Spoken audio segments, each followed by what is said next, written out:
You undoubtedly understand the architecture of Selborne Wentworth Chambers, and the floors were divided from 180 on one side and 174 on the other side, Wentworth on one side, Selborne on the other.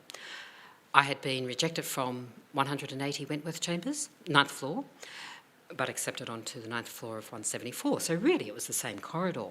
And that was the attitude I took to them. I thought, well, you know, I'm a colleague, you know, they'll just have to put up with me.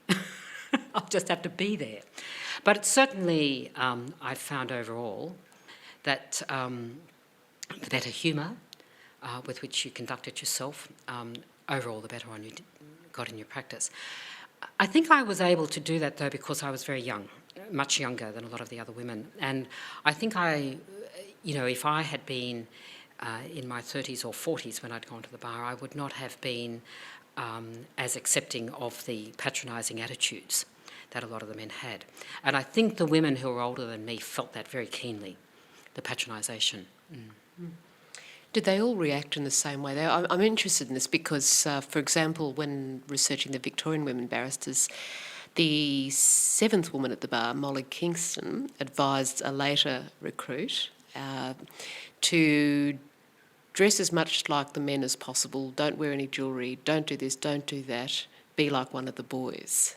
And advice I might add that new recruit didn't actually take. She said to me, I didn't do that at all. I didn't feel I was one of them. No, and that is the worst advice I think anybody could have. The worst thing you can do is ape the blokes. It's still the worst thing you can do. We're not blokes. It's very simple. I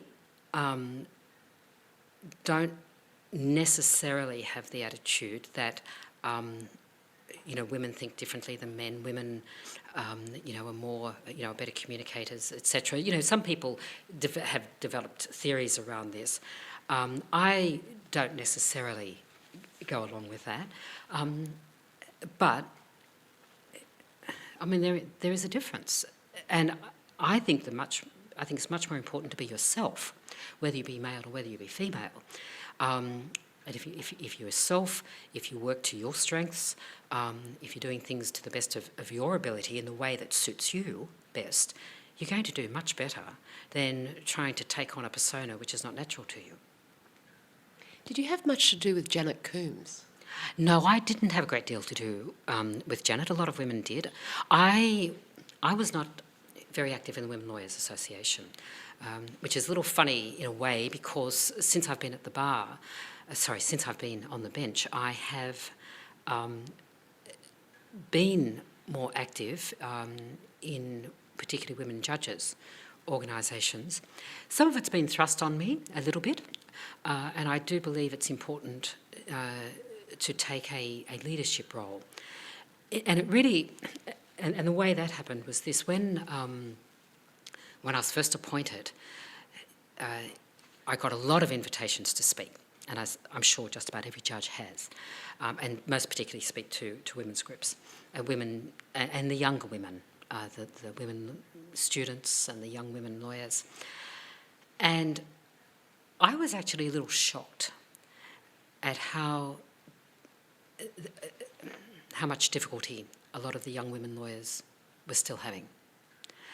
And I think it was that experience which made me think, no, you've got to be out there. You really do have to support the young women in whatever way they need to be supported. And so I have become actually much more receptive